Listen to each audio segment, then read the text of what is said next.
Hello everyone, and welcome back to another video on this channel that is completely dedicated to digital orchestral music production, arranging all things music related as it pertains to creating digital orchestral music. I'm Joe Kendrick, a filmmaker and musician based here in Nashville, Tennessee, and I'm going to be your guide today as we talk about using woodwinds in your orchestrations. So follow me and let's talk about how we can use the woodwinds of the BBC Discover Symphony Orchestra. I've talked about it before on this channel, but the BBC Discover Symphony Orchestra is a free orchestral plugin. I'm sure a lot of you that are in this space kind of have already heard of it, but if you haven't heard of it, it is a game changer. This free orchestral sample library it really has empowered me to make some of my best work. So I want to show you what it's capable of. Follow me. So like I said, we're going to be focusing today on just discussing what you can do with woodwinds. Sometimes I feel a little pretentious, and I kind of have this feeling that there's a lot of young composers that don't really know what to do with woodwinds. Maybe you have some idea that, oh, you can use a flute during a sad or heartfelt moment, right? Especially if you're composing for film and you're thinking about composing for scenes and you want to touch the heartstrings, right? You might use a flute, but it's so much more than that. It goes so much further, and I just want to show you a couple of the things that I do regularly that I know I could just kind of pull out of my back pocket for what I can do with the whole woodwind section. So let's start with arpeggios.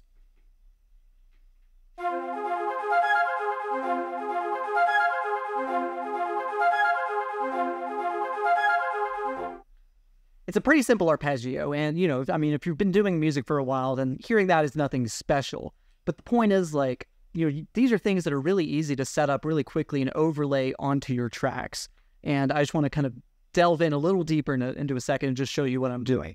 I mean, to me, the secret sauce is doubling the flute and the piccolo for these arpeggios. This is basically something I do whenever I'm using a flute or a piccolo, is that basically I'll write a flute line and then double it with the piccolo an octave up, pretty much no matter what. I mean, there are exceptions where I want to, use them together and the piccolo is playing a different harmony, and there's definitely things I like to play with there, but usually when I'm using it and I'm, especially if I'm just kind of going through an arrangement pretty quick, just like a simple trick is just, I like to just use the piccolo to double the flute an octave up, and you see that basically throughout this whole exercise is just kind of an easy way of, using your instruments. And there's more you can do with a piccolo, but that's just kind of an easy cheat if you're looking for cheats. I'm not, I'm trying to keep my credibility, but there are ways to cheat. It's hard to describe how I construct my arpeggios, but I do think it is always worth kind of, before you put them in a piece, just kind of humming to yourself and kind of figuring out where the rhythms go, because that's something that I think took me a while to figure out, and now that's kind of second nature. And if I'm, composing a piece and I want to put in woodwind runs and arpeggios, usually I kind of know intuitively, like, where the highs and lows should go of it, right? Like, where the peaks should go, what the tempo is for reaching those peaks. For this one example, you have that, but you could do a lot faster. Yeah, I mean, you could do a lot of different things, right? And that's something that it's always worth thinking about and trying different things and thinking about just, your tempo and, how busy you want to make it, because sometimes you want it to be fairly busy. So these are just things I want to encourage you to think about. But anyway, let's go to the next part.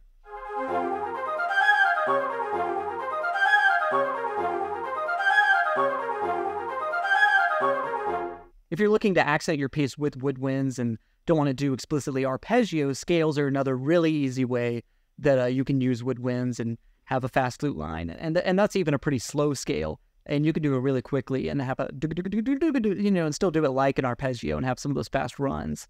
But scales are a great way to use that. And this is an example, and I put in like a bassoon, just kind of keeping like the rhythm so you could kind of hear that for that example. But it's a good trick to know, and these are good things to have in your back pocket. And this may seem really obvious for some of you, but I also know that there's composers where, to me, I just remember being a young composer and remembering that, like, it was intimidating because it felt like music was a whole language, and it's a language that you can learn, and it's a language you can feel, but I guess, like, it does make it easier when someone can show you words, even though it is all about finding your own words, making your own sentences, constructing your own statements. If someone else can at least show you the grammar, then that's worth that's worth paying attention to, right? It's worth, I think there is value in showing you, to me, it's like, I want you to construct your own sentences, but I can give you words to use. I can teach you new vocabulary. That's how I see it. That's what I'm trying to say. If this metaphor makes any lick of sense. I don't know if that makes any sense, but anyway. But yeah, before we get into the next section, here's a short message. So I'll talk to all of you after the break. If you want to be able to support me as a creator, there's several ways that you can do that. Become a member on Patreon. It gives you access to exclusive bonus features and early access content in all of my filmmaking projects. Stuff like early access to scripts that I'm writing, storyboards, previs, rough cuts, and music that I compose. I'm a composer, and any music that you've heard in the background of this video was my music. So go to Spotify or Apple Music or wherever you listen to music and type in Joe Kendrick. That's JoeKendrick. Look up Joe Kendrick on Spotify.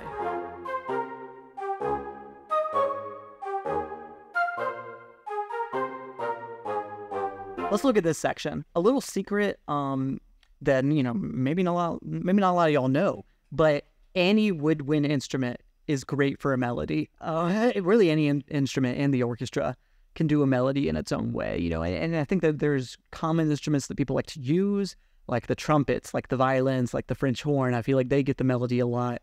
But there's these woodwind instruments that really sound great. And of course, like flutes, get melodies a lot. They're probably the most popular melody woodwind instrument, probably. And you can hear that here. I wanted to kind of go ahead and show you, especially with the staccato woodwinds. Kind of this opening section of the video is focused really on staccato woodwinds, but I wanted to show you that you can construct an interesting melody using those kind of dum, a dum, dum, a dum, dum. And it has an interesting sound there, right, with the woodwinds. And that's something you can use, especially in harkening back to a melody you've done before. I've done that. I think I did that with my Night Terror soundtrack. There was a piece where I was kind of recalling a previous melody from a piece, but showing it just kind of in these staccato flute sections. And it was just, I think it's, especially when you've stated a melody before, having those kind of like soft flutes just kind of echoing it. I mean, these are tools you can use. But anyway, let's go on to that next section.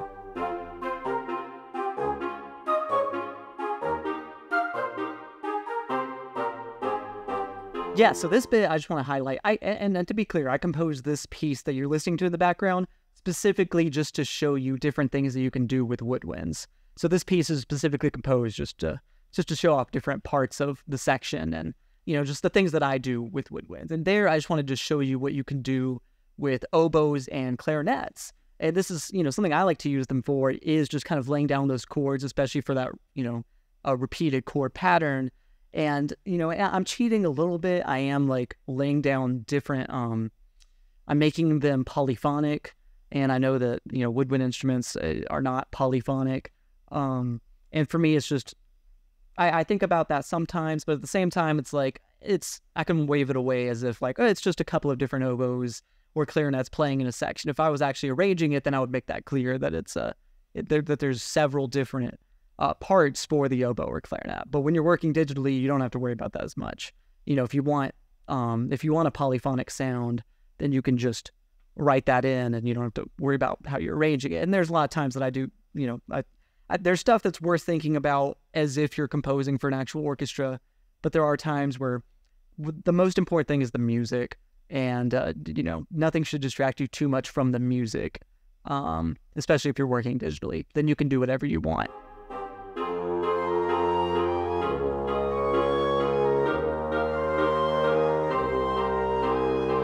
There, I just wanted to show you, instead of that like kind of light staccato bassoon bass line, I just wanted to draw out the bass line and draw out the melody line and the flutes as well, just to kind of show you like that long kind of romantic flute line is really nice, and bassoons are a great way to accent your bass lines as well. And I guess something I wanted to show in this piece is that you can use the bassoon in so many different ways, and we're about to get into some more uses. But especially for bass lines, you can kind of have it staccato going along those bass lines, and it's kind of serving as kind of an upright bass doing those kinds of movements as well, right? Or like a pizzicato strings, right? Following those kinds of ideas. But you can also try to draw it out as if you're, bowing along a cello, and you can use a bassoon to kind of complement those kinds of You can use the bassoon in many different ways. That's all I'm trying to get at. Use your bassoons more. If you take anything away from this video, it's that. But anyway, let's get into more examples. That'll help.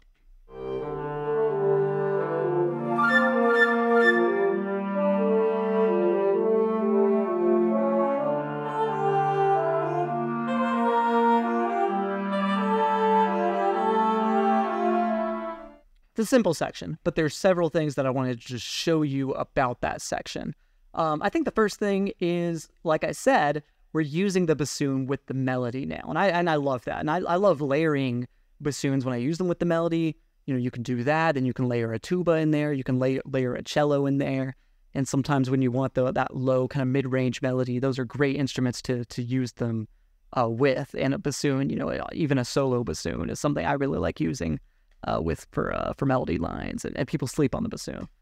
Bassoonists out there, I respect you. But anyway, let's talk about that run as well. Well, it's not a run, and there's a flute accent that I just want to draw attention to. Yeah, so I have that scale leading up to it. You know, and that's just kind of a classic kind of accent for me, just kind of like finding a note you can kind of repeat, but the repetition is not ba ba ba. It's you know what I'm saying? Like, there's ways to kind of make those repetitive notes more interesting to your ear, and you go, oh, there's a lot happening there, but it's a simple statement.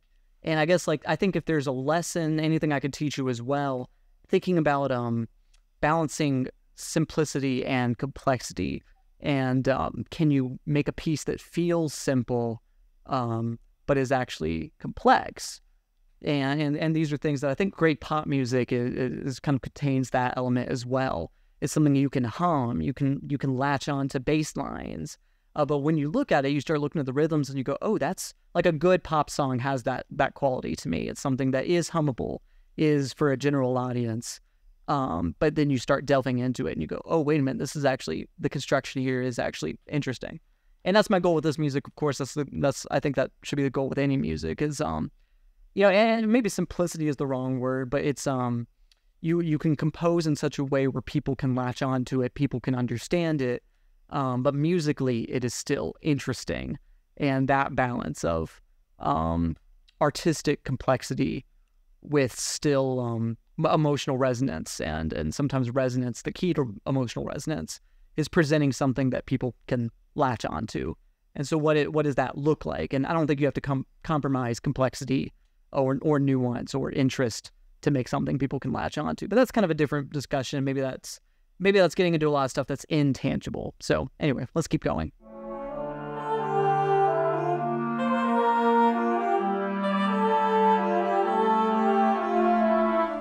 You can also hear in that section I'm using the oboes and clarinets as just kind of backing up some more chordal, kind of slower sections, and to me that's just a really nice way to highlight things as well. Like I was using them earlier where we're doing that bum, bum, bum, bum with the chords. Now it's just kind of laying down smoother chordal sections, and to me it's just a nice way to kind of fill out the sound.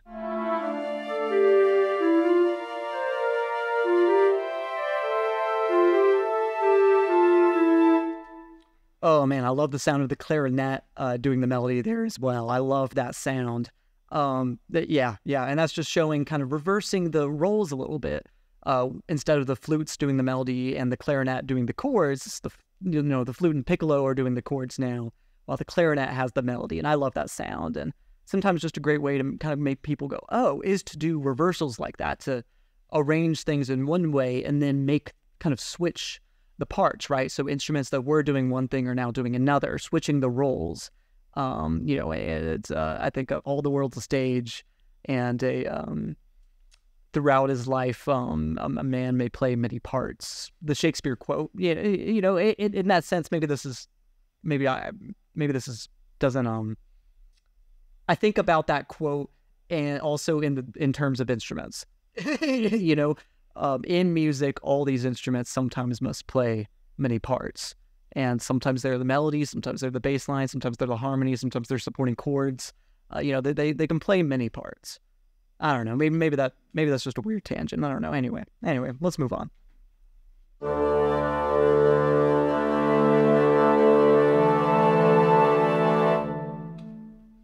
just kind of a way to finish the piece. I don't know, even if this piece is just composed for the video and giving you examples of things, it's just kind of a way to finish it off. But anyway, I'm going to stop rambling. I hope this was helpful for you. I just thought it'd be helpful to kind of quantify what do I do with woodwinds when I'm composing. And I wanted to make this video just so you could see an example of that, like just that process of, oh, I want to use woodwind parts. What can I do with them? And all of these tricks are things you can do. Like in this context, I was just showing them in the context of woodwinds.